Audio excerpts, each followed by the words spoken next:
Happy birthday to me. Happy birthday to me. Happy birthday to the. Hey, what's up, boys and girls, ladies and gentlemen, and all the fish at sea, and all you wonderful human beings in this within the radius of the sound of my lifting tones of my voice. It's August 4th in the year of our Lord Makiito 2023, which means it's my birthday. I am officially old. Like, really, really old.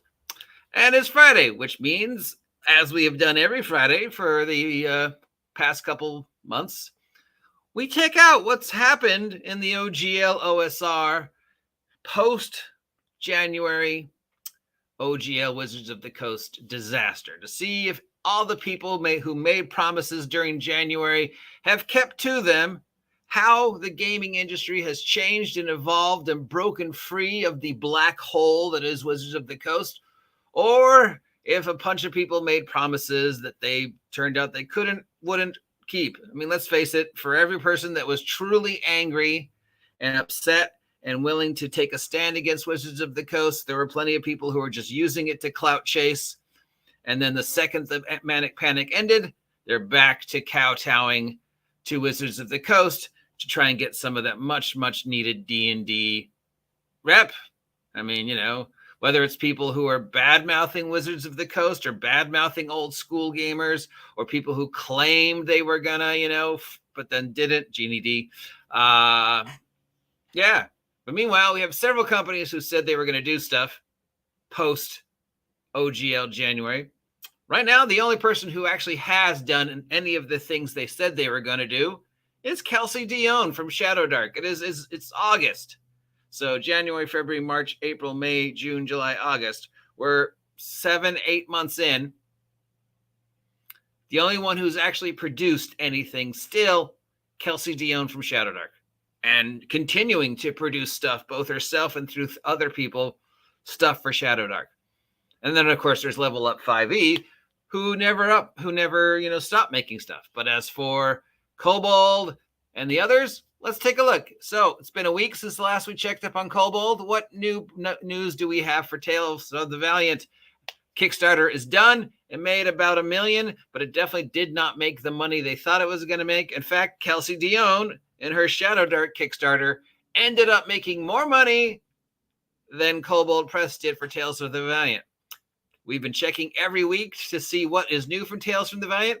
They released the alpha playtest for $24. It is a PDF, and basically it's a collection of all the rules so far that they have play tested into one book, but it's probably going to change between now and when the final Kobold Press Tales from the Valiant comes out, because they're still play testing it. So is there anything new in the play test? Last one, I think we were up to 4. Let's see what's new. Oh, you can get backgrounds. You can get these backgrounds for your wallpaper. Yeah. And you could use this for a wallpaper or for the background of a. In fact, I'm going to use it for the background of this video. Yeah, this dragon breathing fire on this wizard. Is this a nod to Dragon Slayer? And then there's a Lich. Okay, so he's got spells coming out of both hands. How is he directing the dragon? And the dragon is breathing fire on the wizard, and the wizard's like, "Cheers, I just wanted to go into the store." I guess this guy really does not want people walking the streets at night. Yeah, you know what else is available? Character record sheets for the playtest characters. Oh yeah, and this is the biggest one under resources, bookmarks. Yep, you can get official bookmarks. Well, no, you can get an official picture that you will have to download and then print out, and then it'll be a bookmark. And for that amount of time of energy, I could just fold a piece of paper and use that as a bookmark too. Or if you're going to say we're making, official bookmarks, and actual bookmarks for the few people who still read books, not just, oh, here's some art, print it out, and then there's your bookmark. That's not a bookmark. I can do that with anybody. How is that an official Tales from the Valiant bookmark? Oh, what about the FAQ? Do you have any FAQ information for us, Kobold Press, for people who are interested? That's their FAQ right there. They don't have a frequently asked questions page, but they have as an email link. So if you have free, just fill this out and send them your question, and the bot will send you the standard answer of, we are reviewing it and we will get back to you eventually. That is not an FAQ. Okay, just for general information for anybody in the future who might not understand what frequently asked questions section of any product is. It is not this. Is there anything else? Nope, because we haven't updated the page since June 16th. June 16th was the last time we got an update on the page from Tales from the Valiant for what's going on, other than we know the alpha release is out. They're going to be at Gen Con playtesting it, so hopefully we'll get some more information from it. We're in the second day of Gen Con. So yeah. Moving on to C7D20. Remember that one? Nothing. Still nothing. No, that's what happened there. I was sharing the screen. It went away.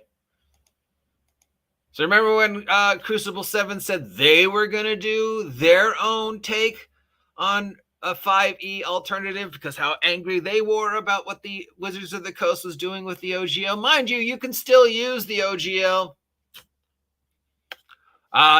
This has not been updated since March. March 27th was the last time they gave us any news on C7D20. Okay, moving on. Matt Colville. Remember Matt Colville? He said he was going to make his own take on 5e. He was going to make his own game because of how upset he was with Wizards of the Coast, and he wasn't going to do anything anymore. Matt has not updated his page in at least 4 months.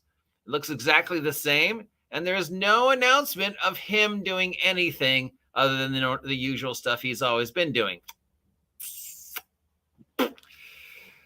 Yeah, Green Ronin said they were going to do something. They were going to, stand up. They were tired of Wizards of the Coast. They put all their 5e product for sale. What did they do? They released Fantasy Age 2nd Edition and some adventures for Fantasy Age 2nd Edition and some stuff for the Expanse role-playing game. Mind you, they haven't updated their page since July 25th. We do know they are working on a top secret game that is called like Swords and Lasers of the Hidden Frontier. We have absolutely no information on this. Maybe they're going to hint at Gen Con as to what their plans are for their top secret game. We do know they claim it is not a D20 game. It is not a percentile game. It is not like any other game they have made, but it is based upon a game that they've supported in the past. So if you remove D20, and if you remove Mutants and Masterminds, and if you remove Age from that fifth formula, the only system that's left is Savage Worlds, maybe? I don't know. I don't know. So finally, we do know that as we speak right now, over in Indiana, the Muppet himself, Jerry Crawford, and poor Christopher Perkins 2.0 are giving a talk about what the plans are for D&D Beyond and D&D 2024. So hopefully we'll have a rundown of that talk in a few hours, and we can see what new bamboozlement Wizards has posted. Let's see if there's anything new on the page. Nope.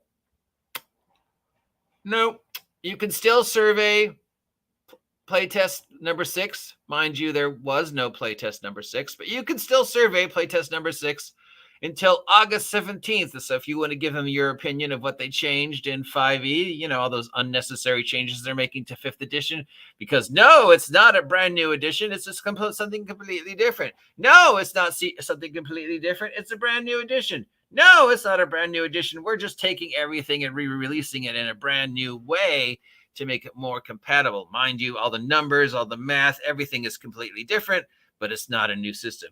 It's completely backwards compatible, except, of course, it's not.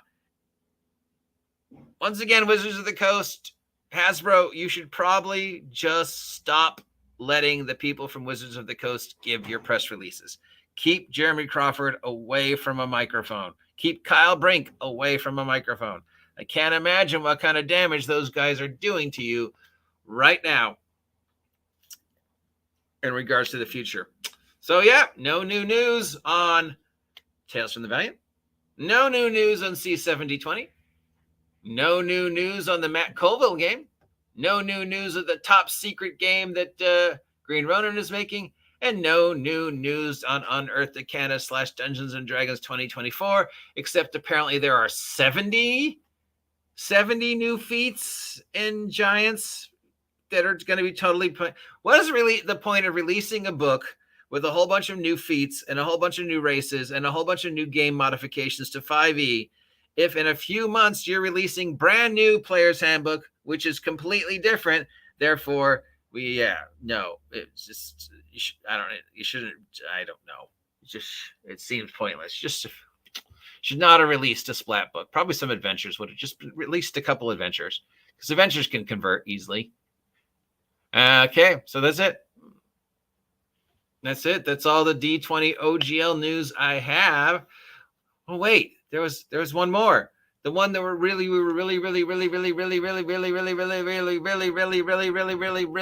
excited about. Remember that one? That was the news on Daggerheart. Oh yeah, this is it. We're finally gonna get it. We're finally gonna get the announcement from from Darrington Press. What is Daggerheart? What are they going to show us? And as of now, 9:30 on the 4th day of August, 2023, at the Darrington Press booth, Matt Mercer has finally unlocked the secret vault of Daggerheart and given us this.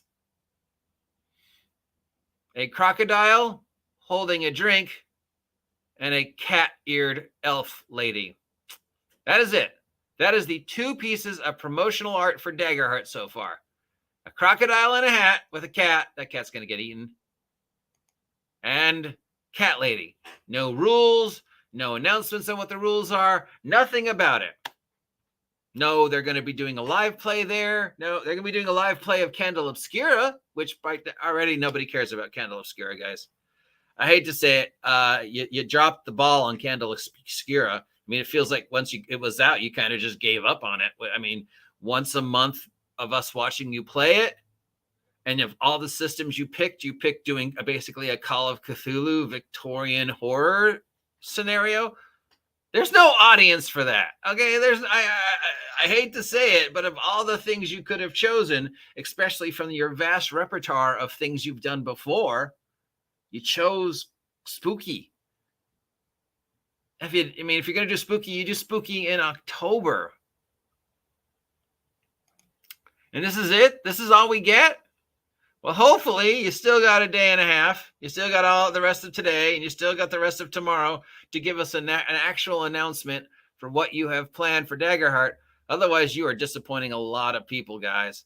And so for something that we know Travis is 100% behind this. Everything we see from Travis lately is like he's 100% behind Daggerheart. He wants to do stuff with Daggerheart. He wants to do Daggerheart live plays. So yeah, I guess maybe Travis is more excited about this.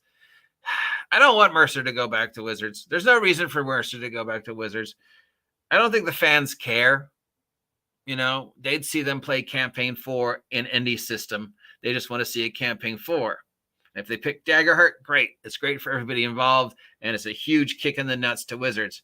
If they kowtow and go back to Dungeons and Dragons 2024, well, it'll upset people like me, but it won't upset their fans because the fans don't care what system they're using as long as they're doing what they're doing and they don't do things to piss off the fans. I don't know if anybody wanted Cat Girl and Alligator Boy, but hopefully, fingers crossed, we will have more information on that soon.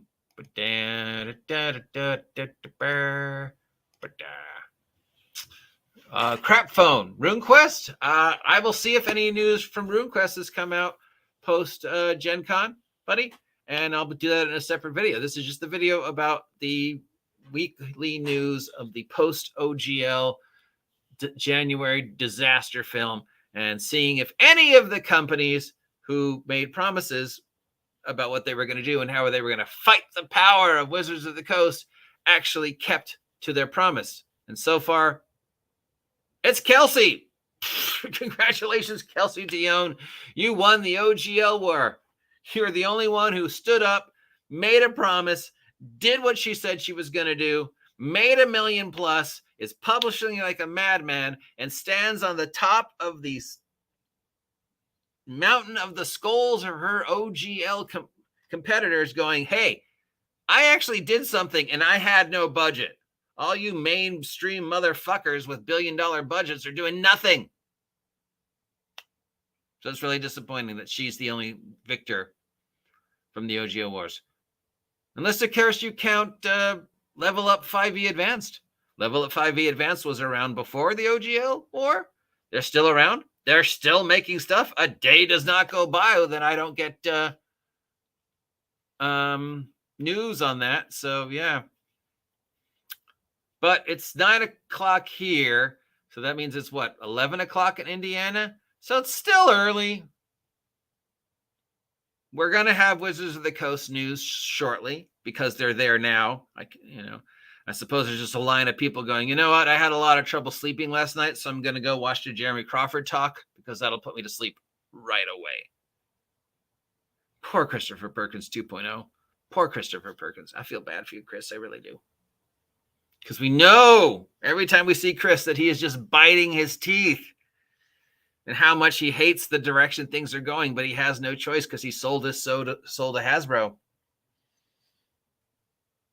But what do I know? Because apparently I'm a clown. If you appreciate this content, let me know. If you never want to hear me do the OGL Fridays ever again, let me know. I'm only doing this because if you guys are interested. If you're not interested, there's no reason for me to do this. It's my birthday, so you have to subscribe to my YouTube if you haven't yet and get me some cake. I'll talk to y'all later. See ya.